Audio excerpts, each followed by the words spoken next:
You ask Tiger to solve. This deals with linear equations with one unknown. The final result is 8 equals 7. Let's solve it step by step. Simplify the expression. Expand the parentheses.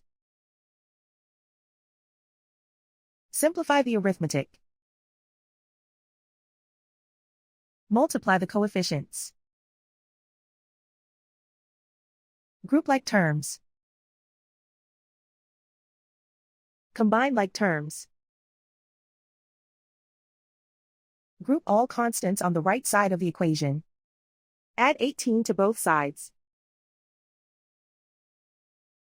Simplify the arithmetic.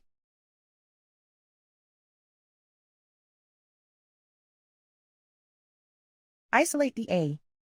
Divide both sides by 16. Simplify the fraction.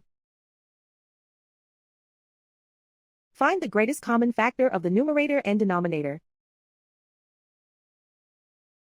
Factor out and cancel the greatest common factor. And so the final result is 8 equals 7.